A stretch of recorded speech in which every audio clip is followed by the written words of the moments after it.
নমস্কার, এই সময় আপনাদের স্বাগত। আমি শিলাদিত্য আপনাদের সঙ্গে। আর এই মুহূর্তে আমাদের সঙ্গে স্টুডিও রয়েছেন রাজ্য বিজেপির সভাপতি শ্রমিক ভট্টাচার্য। শ্রমিক দা, স্বাগত। শ্রমিক দা, 2026 রাজ্য বিজেপির সংগঠন এই মুহূর্তে শক্তিশালী হয়ে রয়েছে নাকি দূরত্ব রয়েছে, সংগঠনের মধ্যে ফাঁক রয়েছে? পৃথিবীতে এমন কোনো সংগঠন তৈরি হয়নি যেটা নিশ্চিদ্র, যার মধ্যে সামান্যতম ফাঁক থাকবে না। কিন্তু এই মুহূর্তে একটা সংগঠিত রাজনৈতিক দল হিসেবে 2026-এর নির্বাচনে তৃণমূলকে সরিয়ে দেবার জন্য যে সাংগঠনিক পরিকাঠামোর প্রয়োজন আছে সেটা আমাদের আছে। প্রায় 6 মাস হতে চলল শ্রমিক ভট্টাচার্য রাজ্য বিজেপির সভাপতি। প্র্যাকটিক্যালি কংক্রিট ওয়েতে কি কি পরিবর্তন ঘটাতে পারলেন রাজ্য বিজেপির ক্ষেত্রে? সভাপতির পদ একটা বহমানতা। 3 বছর অন্তর আমাদের দলে সভাপতির পরিবর্তন হয়। এক সভাপতি দুবারের বেশি থাকতে পারেন না, কিন্তু দল 365 দিন চলে। সেই নির্দিষ্ট কাঠামোর কোনো পরিবর্তন হয় না। সুতরাং মৌলিক কোনো পার্থক্য আনা কোনো সভাপতির কাজ নয়, এবং তিনি সেটা চান না।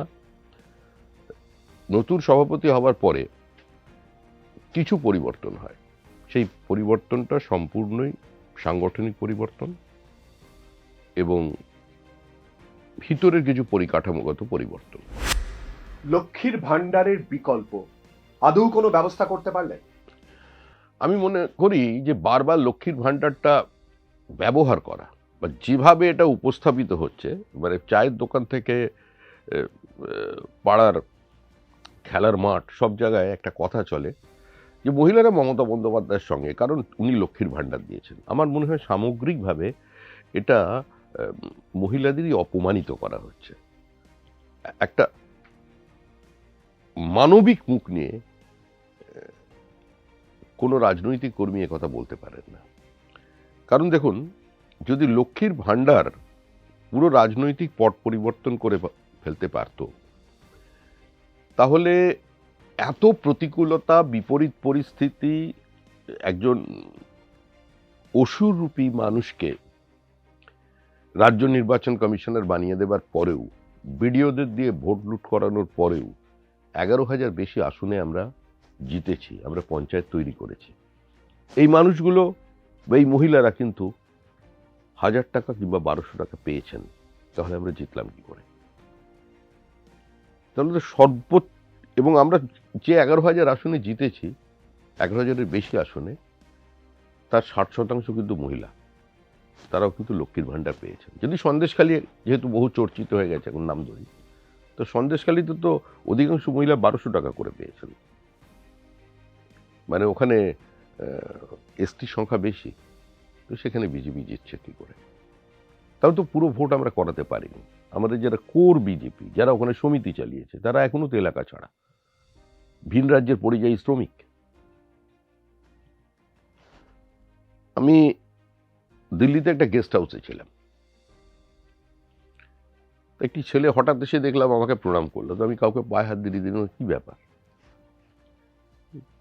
তো বললো, দাদা আমি দিনহাটার পঞ্চায়েত সমিতির সদস্য। তুমি এখানে কি করছো? বলছে, না বাড়ি ঢুকতে পারিনি, আমি এখানে এসে এখন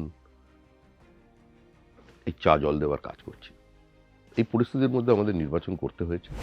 শ্রমিক, আপনি যখন কথা বলছিলেন আমি বিরক্ত করিনি বা আটকাইনি। আমার 3টে প্রশ্ন পরপর জমে রয়েছে।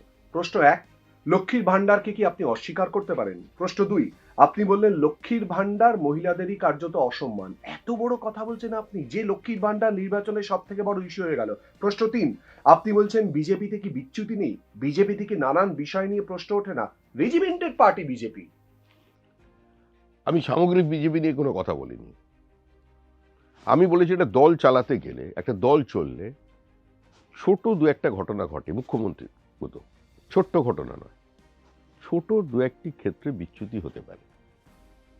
সেটা কোনো আমাদের মণ্ডল স্তরে হতে পারে, কোনো জেলায় হতে পারে, রাজ্যের কোনো পদাধিকারী হতে পারে, কিন্তু সেই ঘটনাটা সামগ্রিক দলের অবস্থার পরিবর্তন করে দিতে পারে না। 1, 2 হচ্ছে, আমি লক্ষ্মীর ভাণ্ডার নিয়ে আলোচনা এ কারণেই চাই না যে লক্ষ্মীর ভাণ্ডারটাকে কার্যত যেভাবে ব্যবহার করা হচ্ছে, বা সাংবাদিকদের আলোচনায় যেভাবে লক্ষ্মীর ভাণ্ডার উঠে আসছে, সাধারণ মানুষের কথাবার্তায় লক্ষ্মীর ভাণ্ডারকে যেভাবে নিয়ে আসা হচ্ছে, এতে কার্যত বাংলার মহিলাদের অপমানিত করা হচ্ছে। নতুন সরকার 2026 সালে যে আসবে, সেই সরকার এই লক্ষ্মী ভাণ্ডার প্রকল্পের অবশ্যই হয়তো নাম বদলাবে, এর থেকে বেশি টাকা দেবে। আর এটা এমন কোনো বিষয় নয় যে লক্ষ্মীর ভাণ্ডার পশ্চিমবঙ্গে আছে বা এই ধরনের সোশ্যাল ওয়েলফেয়ার স্কিম ভারতবর্ষের অন্য কোনো জায়গায় নেই, এটা তো নয়। লাডলি লক্ষ্মী যোজনা শুরু করেছিলেন শিবরাজ সিং চৌহান। তা আমি যদি এখন বলি যে মমতা বন্দ্যোপাধ্যায় তার অনুকরণ করেছেন, আমার মনে হয় এই ধরনের বক্তব্যের কোনো মানে হয় না। কারণ এটা সোশ্যাল ওয়েলফেয়ার স্টেটে সরকার কাদের জন্য? যার টাকা আছে তার ছেলে ভালো স্কুলে পড়বে, যার অর্থ বেশি আছে সে ভালো হসপিটালে চিকিৎসা করাবে। কিন্তু যার কিছু নেই, যে কোনো সরকার তৈরি হয় তার জন্য। সেক্ষেত্রে পৃথিবীর সর্বত্র সমস্ত ধরনের সিস্টেমে, যে কমান্ড ইকোনমিতেই হোক কিংবা মার্কেট ইকোনমির ক্ষেত্রেই হোক, সোশ্যাল ওয়েলফেয়ার প্রজেক্ট থাকে। পৃথিবীর সমস্ত দেশে ভিন্ন ভিন্ন রূপে থাকে। সেটা পশ্চিমবঙ্গেও আছে, মধ্যপ্রদেশেও আছে, দিল্লিতেও আছে। কিন্তু একটা লক্ষ্মীর ভাণ্ডার একটা সরকারের পরিবর্তন করতে পারে না, বা একটা সরকারকে ক্ষমতায় নিয়ে আসতে পারে না। আমি এটা বিশ্বাস করি। অস্বীকারও তো করতে পারছেন না। না, স্বীকারের কোথাও কোনো প্রশ্ন নেই। 2026-এ আপনারা ক্ষমতা দখল করবেন, রাজ্যে এই যে কনফিডেন্স দেখাচ্ছেন বলছেন, কি কারণে? রাজনৈতিক শিক্ষা, রাজনৈতিক ফলাফল থেকে শিক্ষা নেওয়া এবং সেখান থেকে নিজেদের শুধরে নেওয়া বা নতুন পথের সন্ধান পাওয়া এক। আর দ্বিতীয় কথা হচ্ছে মাটির গন্ধ। আমি জ্যোতিষী নই, আমার কাছে কোনো টিয়া পাখির খাঁচা নেই, কিন্তু এই অ্যান্টি ইনকামবেন্সি আজ পর্যন্ত কোনোদিন অন্তত 4 দশকের রাজনীতিতে আমি দেখিনি। আমার মনে হয় আরজি করে যে প্রতিবাদ মানুষ দেখেছে, যেভাবে মানুষ রাস্তায় নেমেছে, দলমত নির্বিশেষে মানুষ প্রতিবাদ করেছে, শুধু পশ্চিমবঙ্গের নয়, পশ্চিমবঙ্গের বাইরেও হয়েছে, কিন্তু যেহেতু এই রাজ্য কেন্দ্রিক কথা বলছে, হয়েছে। সেখানে দেখা যাচ্ছে যে এই স্বতঃস্ফূর্ত প্রতিবাদ বা এই জাতীয় আন্দোলন, এটা কি শুধুমাত্র একটি মেয়ের জন্য ছিল, শুধুমাত্র আরজি করের জন্য ছিল? বহু ক্ষেত্রে পুঞ্জীভূত একটা ক্ষোভ, অ্যান্টি ইনকামবেন্সি, সেটা আছড়ে পড়েছিল রাস্তায়। কিন্তু সেদিন গণভোট হয়নি।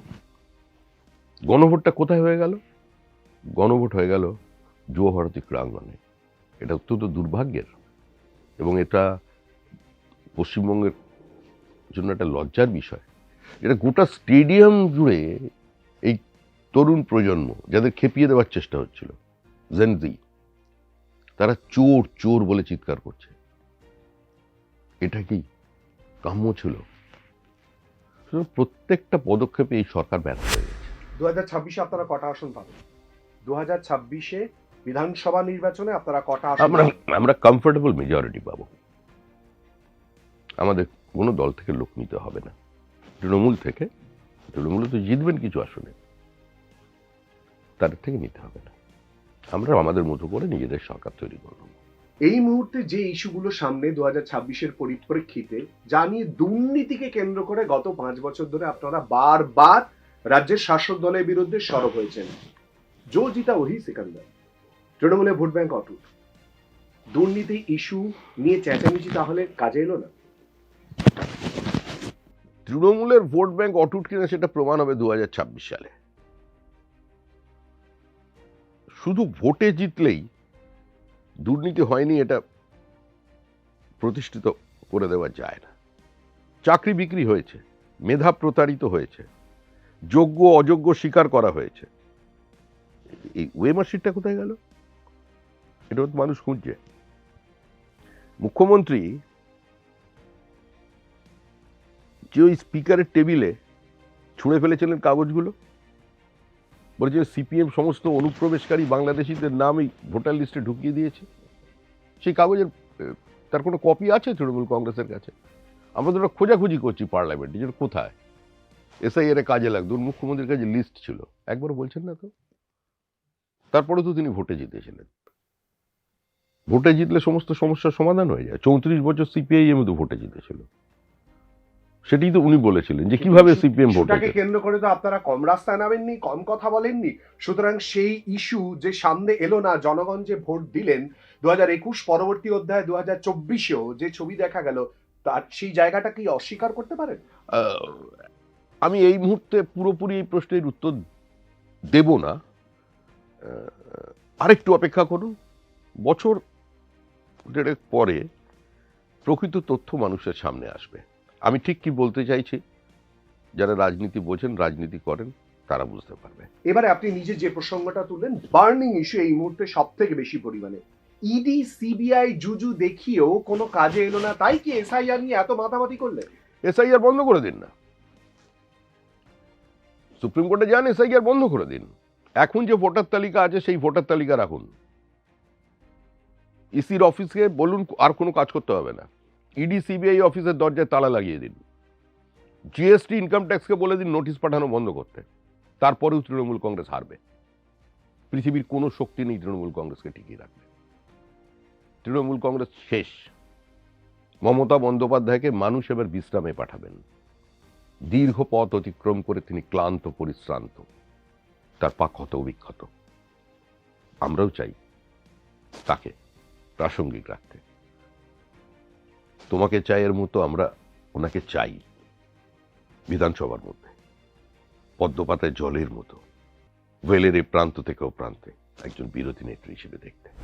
সাহিত্য নিয়ে শ্রমিক ভট্টাচার্যকে কোনো প্রশ্ন যে হবে না এটা অবশ্যই করে বলা যায়, কিন্তু আপনি যে প্রাসঙ্গিকতার উল্লেখ করলেন তার জন্য আজকের দিনটা খুব গুরুত্বপূর্ণ হয়ে থাকলো। আপনার বক্তব্য নিশ্চয়ই তোলা থাকবে রেকর্ডেড অবস্থায়, এবং এই প্রশ্ন নিয়ে আগামী দিনে নিশ্চয়ই ফেরত আসবো। আপনি যে কথা বললেন তার বাস্তবতা মূলত কোথায় দাঁড়িয়ে। Coming to the next point, আপনাদের নেতৃত্বের তরফ থেকে বারবার করে বলা হয়েছিল এসআইআর কার্যকর হলে 1.5 কোটির ওপরে নাম বাদ যাবে। কোথায় তা হলো? কোথায়? দেখুন, পথসভা, মিটিং, মিছিল, স্টেটমেন্ট একটা রাজনৈতিক দলের নেতা বক্তারা যখন দেন তার কিছু আঙ্গিক থাকে। সেটা শুধুমাত্রই কোনো পরিসংখ্যান নয়, সেটা একটা রাজনৈতিক বাতাবরণ যেটা চলছে, মানুষ সেটা চাইছে, সেই আবেগটাকে একটু ছোঁয়া। মমতা বন্দ্যোপাধ্যায় কোনো প্যারাট্রুপার পলিটিশিয়ান নন। তিনি কোনো রাজনৈতিক পরিবারের, মানে বিরাট বাবা রাজনৈতিক নেতা ছিলেন, জেঠু ছিলেন, সেই লিগ্যাসিতে তিনি নেত্রী হয়েছেন নন। তিনি স্ট্রিট ফাইটার। তিনি মাটি থেকে উঠে এসেছেন, বিপরীত পরিস্থিতির রাজনীতি করেছেন। এলিটিস্ট কংগ্রেসের লিডারশিপকে সাইড করে তারই উত্থান হয়েছে। তিনি জানেন আসল তথ্যটা কি, এসআইআর যখন শেষ হবে হাতে কি পাবেন। শ্রমিকদা, মমতা বন্দ্যোপাধ্যায় সম্পর্কে যে কথা বললেন, মানে আমি প্রথমে একটুখানি হতচকিত হয়ে গেছিলাম যা বলছেন আর কি মমতা বন্দ্যোপাধ্যায় সম্পর্কে রাজ্য বিজেপির সভাপতি সমীর ভট্টাচার্যের এই স্টেটমেন্ট। অবশ্যই সত্য তো সত্যই। মমতা বন্দ্যোপাধ্যায়, আমি আবার বলছি, মমতা বন্দ্যোপাধ্যায় কোন এমপির কন্যা নন, প্রদেশ কংগ্রেস সভাপতির কন্যা নন, ভাইজি নন। তিনি একজন সাধারণ রাজনৈতিক কর্মী থেকে এই রাজ্যের মুখ্যমন্ত্রী হয়েছেন। সমকালীন যদি আমরা বিরোধী রাজনীতির এক একজন ব্যক্তিত্বের নাম বলি, তিনি সুব্রত মুখার্জির আশীর্বাদ ধন্যা শিষ্যা হিসেবে পরিচিত ছিলেন। সেই সুব্রত মুখার্জি তার দলে পরে যোগ দিয়েছিলেন, দলবল নিয়ে গিয়ে তার বাড়িতে গিয়ে। তো স্বাভাবিকভাবেই এতগুলো রাজনৈতিক ব্যক্তিত্ব যারা প্রায় সেলফ ইনস্টিটিউশন হয়ে গিয়েছিলেন, সেখান থেকে দাঁড়িয়ে একটা বিপরীত পরিস্থিতিতে মমতা বন্দ্যোপাধ্যায়ের একটা রাজনৈতিক পুনর্জন্ম হয়েছিল। অবশ্যই অটল বিহারী বাজপেয়ী এবং লালকৃষ্ণ আদবানির তখন রাজনৈতিক পরিস্থিতি সমর্থন নিতে হয়েছিল। তিনি সমর্থন নিয়েছিলেন, তাদের ছবি নিয়ে প্রচার করেছেন, মিটিং করেছেন। এক ভোটে যেদিন সরকার পড়ে যায় সেদিন দৌড়ি করেছেন এনডিএকে বাঁচিয়ে রাখবার জন্য। তাহলে সেই মমতা বন্দ্যোপাধ্যায় তো বোঝেন, চেনেন এ তো হঠাৎ এসে ল্যাটারাল এন্ট্রি নেননি তো পলিটিক্সে, যে আজকে আমি ঢুকলাম ব্যাস আমাকে মুখ্যমন্ত্রী বানিয়ে দিল, এরকম নয়। আর পশ্চিমবঙ্গের রাজনীতি তো অনেক কঠিন, তো সেখানে সেটা হয়েছে। কারণ এখানে ওই কাস্ট ইকুয়েশন যেগুলো আজকে অনেকেই যার আশ্রয় নিয়েছেন, মানে এখন আমি তো 2 বছর হতে চললো আমি রাজ্যসভার সদস্য হয়েছি, তা আমি অনেক সাংসদদের বক্তৃতা শুনছি, কথাবার্তা শুনছি। একবার রামমনোহর লোহিয়ার নাম তো কেউ উচ্চারণ করছেন বলে মনে হয় না। কারণ যারা রামমনোহর লোহিয়ার পন্থী যারা ছিলেন, তারাই পরবর্তীকালে পরিস্থিতির বাধ্যবাধকতায় বা রাজনীতির প্রয়োজনে বা জেতার কারণে তারা কাস্ট ইকুয়েশনে চলে গেছেন, সোশ্যাল ইঞ্জিনিয়ারিং এ চলে গেছেন। সেই জায়গায় দাঁড়িয়ে আমি আবার বলছি, এসআইআর এর ঠিক কি হচ্ছে, ঠিক কি হতে চলেছে, ভোটের ফলটা কি হবে, সেটা কোনো এজেন্সি রিপোর্টের উপরে মমতা ব্যানার্জি নির্ভর করবেন না। অপেক্ষা করতে হবে। তিনি জানেন কি ঘটতে চলেছে। আপনি মমতা বন্দ্যোপাধ্যায়ের নাম দিলেন, বেশ কিছু রাজনৈতিক ব্যক্তিত্বের নাম চলে আসবে, এটা খুব স্বাভাবিক। অভিষেক বন্দ্যোপাধ্যায় সম্পর্কে শ্রমিক ভট্টাচার্যের চিন্তা ভাবনা কোন চোখে দেখেন, কি ভাবেন, কি বলবেন? সুন্দর কথা বলছেন, চেহারাটা খুব ভালো রেখেছেন। ওর মতো আমারও একটা দুর্ঘটনা হয়েছিল, আমি দেখতাম ওর আইসাইটটা একটু চেঞ্জ হয়ে গেছে, আইবলটা এখন সেটা থেকে আমারও আছে, সেটা থেকে কাটিয়ে উঠেছে। উনি তৃণমূল কংগ্রেসের উত্তরাধিকারী। Coming to next point, Humayun Kabir. বিভিন্ন মহল থেকে যে প্রসঙ্গটা বারবার করে চলে আসছে, হুমায়ুন কবিরকে বিজেপির একটা অংশের তরফ থেকে নাকি হাওয়া দেয়া হচ্ছে, তাই কি? হুমায়ুন কবির হচ্ছে তৃণমূল কংগ্রেসের প্ল্যান বি। মঞ্চ বাঁধছে তৃণমূল, টাকা দিচ্ছে তৃণমূল, লোক পাঠাচ্ছে তৃণমূল। লুটপাট করে যদি ভোটে না যেতে, তাহলে পশ্চিমবঙ্গ যারা পশ্চিম বাংলাদেশ বানাতে চাইছে তাদের দিয়ে একটা সরকার তৈরি হবে, ওকে দরকার উপমুখ্যমন্ত্রী বানিয়ে দেওয়া হবে। শেষ দুটো প্রশ্ন, শুভেন্দু অধিকারী এবং শ্রমিক ভট্টাচার্য সঙ্গে সুকান্ত মজুমদার, এই তিনজনের ইকুয়েশনের জায়গা, শুভেন্দু অধিকারী, সুকান্ত মজুমদার, এদেরকে মেলানো শ্রমিক ভট্টাচার্যের পক্ষে সম্ভব? আপনি কি ধরনের মিলন চাইছেন? দুজনকে জড়িয়ে ধরে দাঁড়িয়ে থাকবে? তাহলে তো বিপজ্জনক ব্যাপার, অন্য মানে করবে। আপনি ভালোভাবেই বুঝতে পারছেন যে পশ্চিমবঙ্গের বিজেপির একমাত্র সিমেন্টিং ফ্যাক্টর হচ্ছে বিজেপির মতাদর্শ। তার জন্য পার্টি আজকে এই জায়গায় আছে, বিজেপি ভাঙেনি। পার্টির মধ্যে মতাদর্শগত সংঘাত হয়েছে। একসময় সারা ভারতবর্ষের সংবাদ মাধ্যম অটল বিহারী বাজপেয়ী এবং লালকৃষ্ণ আদবানীকে দুটো মেরুতে দাঁড় করিয়ে দিয়েছিলেন, নরমপন্থী এবং চরমপন্থী। এবং এটা নিশ্চিত ছিল যে বিজেপি ক্ষমতায় এলে লালকৃষ্ণ আদবানী দেশের প্রধানমন্ত্রী হবেন, এবং অনেকে নিচু তলার বিজেপি কর্মীরা এটা বিশ্বাস করতে শুরু করে দিয়েছে। ইতিহাসে যে প্রেক্ষাপটের কথা আপনি বলছেন, সেই জায়গায় দাঁড়িয়ে শুভেন্দু অধিকারী সুকান্ত মজুমদারের মধ্যে দ্বন্দ্ব শ্রমিক ভট্টাচার্য কি মেটাতে পারবে? সুকান্ত মজুমদার, দিলীপ ঘোষ, রাহুল সিনহা, শুভেন্দু অধিকারী, এই যে কজন প্রথম শ্রেণীর নাম দেখছেন, তারা ভাষায় এক নাও হতে পারেন, কিন্তু ভালোবাসায় এক। আর সেই ভালোবাসাটা বিজেপির ভালোবাসা, সেটা কাউকে মেটানোর প্রয়োজন হয় না। আমার কাজ সবাই সভাপতিত্ব করা, তার বেশি কিছু নয়। বিজেপি সংঘবদ্ধ বিজেপি কি মানুষ রাস্তায় দেখবে। শেষ প্রশ্ন, কুমার অবস্থায় যিনি ছিলেন রাজ্য বিজেপির নেতৃত্বে, বিবাহিত হওয়ার পর একেবারে সরিয়ে দেয়া হলো দিলীপ ঘোষকে। একজন অবিবাহিত আর একজন বিবাহিতের সঙ্গে রাজনীতির কি সম্পর্ক আছে আমার জানা নেই। বিয়ে করাটা তো সেটা তার ব্যক্তিগত বিষয়, এটা নিয়ে সংবাদমাধ্যম আলোচনা হোক আমি চাই না। আর Dilip Ghosh flesh and blood of this organisation. Dilip Ghosh বিজেপিতে ছিলেন, আছেন এবং বিজেপিতেই থাকবেন। আপনি কিছুদিনের মধ্যে দিলীপ ঘোষকে আবার সব মহিমায়, যে মহিমায় আপনারা চাইছেন, পাবেন। অনেক ধন্যবাদ শ্রমিকদা, অনেক বিষয় নিয়ে আমরা আলোচনা করলাম, এবং সমস্ত প্রশ্নের জবাব আপনি শুধু দেননি, তার সঙ্গে আপনার যে মহিমা, আপনি যেরকম ভাষা, যেরকম শরীরী ভঙ্গিতে, যেরকম বাক্য বন্ধনী ব্যবহার করে কথা বলেন, সেই জায়গায় একেবারে যে বিভিন্ন ক্ষেত্র ছুঁয়ে যাওয়ার চেষ্টা করলেন, তা একেবারে স্পষ্ট। আমরা অপেক্ষা করব 2026 বিধানসভা নির্বাচনের ফলাফল কি হয় তার জন্য, এবং আপনি যে কথা বারবার করে বলেছেন যে 2026-এ রাজ্যে পরিবর্তন, যে শব্দ বা যে দাবি বা যে বাক্য আপনার মুখ দিয়ে ফুটে উঠছে, তার জন্য আমাদেরও অপেক্ষা করতে হবে এবং আমাদের চোখ অবশ্যই করে থাকুক এই পুরো বিষয়ের দিকে, অর্থাৎ রাজনৈতিক সমীকরণে কোথায় দাঁড়িয়ে রয়েছে পুরো বিষয়ে তার জন্য। অনেক ধন্যবাদ। এই সময় এই পুরো বিষয়ের সাক্ষাৎকার দিলেন সমীক ভট্টাচার্য। আজকের মতো এই আলোচনা এখানেই শেষ করছি। চোখ রাখুন অবশ্যই করে এই সময়।